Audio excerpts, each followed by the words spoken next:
Reddish channel की तरफ से फ़र्ज का सलाम। कैसे हैं आप सब लोग? उम्मीद है सब खैरियत से होंगे। बड़ों को अदाब, छोटों को प्यार। खुश रहिए, आबाद रहिए, शाद रहिए। अल्लाह ताला हर घर में हिफ्ज़ अमान में रखे हर एक को।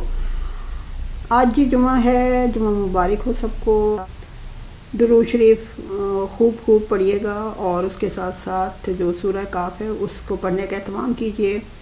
तो आज जो हम बात करने जा रहे हैं, जैसे कि हम जानते हैं और बचपन से ये सुनते आ रहे हैं कि वालिदैन जो हैं उनकी जो आपके लिए वो तगोदो करते हैं पूरी उम्र।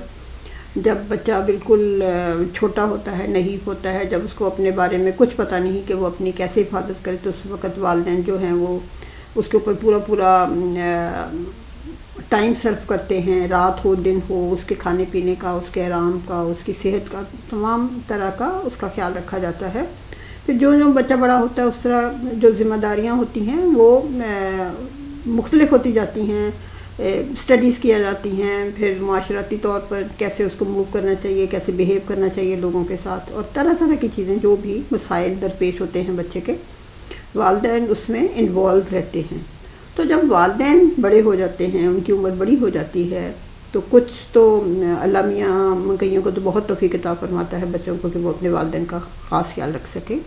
ख्याल में जब मैं किसी वालिदैन के बारे में कहती हूँ कि उनका ख्याल रखें, तो ख्याल का मतलब ये नहीं होता कि आप कहें कि अम्मी आप बैठी रहें या बस आपका काम ये है कि अब आप चुप करके ऐसे करें। नहीं, उनको एक नॉर्मल लाइफ गुजारने देनी चाहिए जिस तरह वो अच्छा महसूस करें। और वैसे आप ओवरऑल उनका ज़रूर ख्याल रखें, मेडिसिन का ख्याल रखें, अगर कोई ऐसा इशू है उनके साथ, उनके आराम का ख्याल रखें, लेकिन उनकी मर्ज़ी पर मुसल्लत होने की कोशिश मत करें। उनकी जो वो चाहते हैं उसके सिर्फ ये सोच कर कि क्योंकि शायद ये बूढ़े हो गए हैं, इनकी शायद कोई अकल जो है हो अब ख़त्म हो गई है, ये मत सोचिएगा। बहरहाल मैं ये तो एक ओवरऑल में बात कर रही हूँ। एक मैं वाक़या पढ़ रही थी हज़रत उमर के दौर का, तो मुझे इतना फैसिनेट किया कि मैंने कहा कि मैं आज इसके बारे में बात करती हूँ। उससे हमें थोड़ा सा पता चलता है कि इस वाक़े को पढ़कर मुझे तो बहुत ही महसूस हुआ इस बारे में। कहते हैं कि हज़रत उमर फ़ारूक रज़ी अल्लाह अन्हु को एक शख्स के बारे में पता चला कि वो माँ को गालियाँ देता है। आपने इस शख्स को बुलवाया और हुक्म दिया कि पानी से भरी हुई मश्क लाई जाए। फिर वो मश्क उसके पेट पर खूब कसकर बंधवा दी गई। उसको कहा उसे इसी मश्क के साथ चलना फिरना भी है और खाना पीना भी और सोना जागना भी है। एक दिन गुजरा तो वो बंदा बलबलाता हुआ हाजिर हुआ कि उसको माफ़ कर दिया जाए, वो आइंदा ऐसी हरकत नहीं करेगा। आपने पानी आधा करवा दिया, मगर मश्क बददस्तूर उसके पेट में बंधी रहने दी। मज़ीद एक दिन के बाद वो बंदा माँ को भी सिफारशी बनाकर साथ लाया कि उसको माफ़ कर दिया जाए और इस मश्क को हटा दिया जाए। माँ कहने लगी कि ये 2 दिन से सो नहीं सका और ना ये अच्छी तरह खा पी सक रहा है। आपने उसकी माँ की तरफ इशारा करके फरमाया कि उसने तुझे पेट के बाहर नहीं बल्कि पेट के अंदर इतने ही वज़न के साथ 9 माह तक रखा था। ना वो ठीक से सो सकती थी, ना वो ठीक से खा सकती थी। उसे मौत की सी अजियत देकर पैदा हुआ और 2 साल इसका दूध पीता रहा। और जब अपने पाँव पर खड़ा हुआ तो उसका शुक्र अदा करने की बजाय उसके लिए तेरे मुंह से गालियाँ निकलती हैं। अगर आइंदा ये शिकायत मौसूल हुई तो तुझे निशान इबरत बना दूँगा। तो ये वाक़या पढ़ के मुझे बहुत ही महसूस हुआ कि हमें इस तरह की चीज़ों को रिपीट करते रहना चाहिए, क्योंकि कई बार ये है कि जो हर चीज़ के ऊपर जैसे कि गर्द पड़ जाता है और जब गर्द को झाड़ा न जाए तो वो आहिस्ता आहिस्ता तह जो है वो सख्त होती जाती है।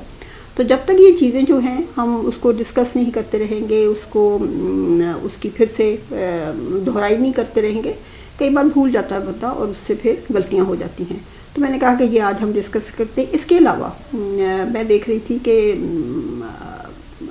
लोग इस तरह, ज़ाहिर है कि अब हमारे माशरे में जैसे कि जब हम छोटे थे तो ये चीज़ें बड़ी ही ओपनली कही भी जाती थी, लेकिन अब चूँकि मैंने देखा है कि बुरा भी मनाया जाता है और इसको एक मेरा ख्याल है जहाँ तक कि इतना कॉमन हो चुका है कि लोग अब इसको शायद गुनाह समझते ही नहीं हैं। वो है शराब नोशी।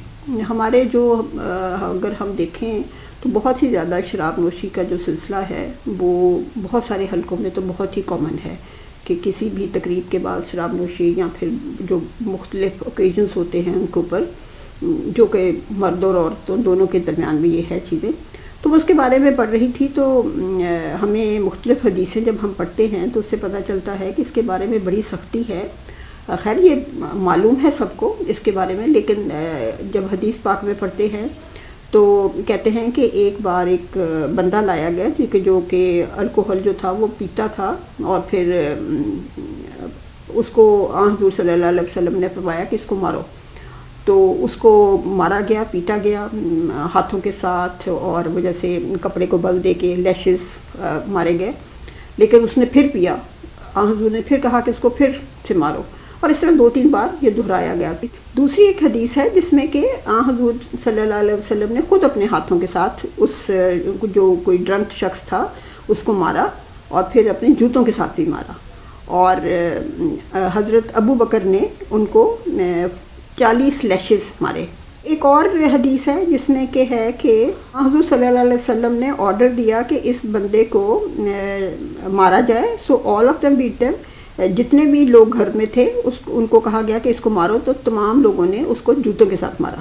تو اس طرح بہت ساری حدیثیں جس میں ہمیں پتہ چلتا ہے کہ حضور اس کے بارے میں بڑے ہی سختی کے ساتھ فیصلہ کیا کرتے تھے، اور بہت ہی انہیں غصہ آیا کرتا تھا یہ سن کر. اور لیشز مارنے، جوتوں کے ساتھ مارنا، ہاتھ کے ساتھ مارنا، سٹک کے ساتھ مارنا، یہ بہت ہی اس وقت اس کے بارے میں مختلف حدیث سے ہمیں پتہ چلتا ہے کہ اس کے بارے میں حکم دیا جاتا تھا. تو یقیناً اگر کسی کے بھی گھر میں کوئی اس طرح کا بندہ موجود ہو تو ہمیں چاہیے کہ اس کے اوپر سختی کی جائے، اس کو پیار سے سمجھایا جائے. یہ نہ ہو کہ آخرت کے دن میں اس کے لیے اور زیادہ سختی ہو. تو اللہ میاں کرے سب گھروں میں اس طرح کا کوئی کیس نہ ہو، اور سب بچے جو ہیں وہ سیدھے راستے پر اپنا چل رہے ہوں. اور چھوٹی چھوٹی غلطیاں جو ہوتی ہیں، عام جو غلطیاں ہیں وہ ہو جانا ایک اور چیز ہے، لیکن جو بڑے بڑے گناہ ہیں ان کے بارے میں بہت ہی محتاط ہو رہنا چاہیے، اور ہمیں اس کے اوپر سختی سے کاربند رہنا چاہیے. تو اللہ میاں سب کے لیے آسانیاں پیدا کرے، ہم سب کو ایک دوسرے کا ہیلپ فل ثابت کرے. اگر کسی کے اندر کوئی ایسی خامی موجود ہے تو جو اس کا دوست ہو، جو اس کا پڑوسی ہو، جو اس کو جانتا ہو، اس کو ضرور اس کی ہیلپ کرنی چاہیے. اور اس کے جو پردہ ہے وہ پردہ ہی رہنا چاہیے، اس کے بارے میں کہیں ادھر ادھر بات نہیں کرنی چاہیے. تو چلیں جی، انشاءاللہ آئندہ ملاقات ہوگی. Thanks for watching. خدا حافظ.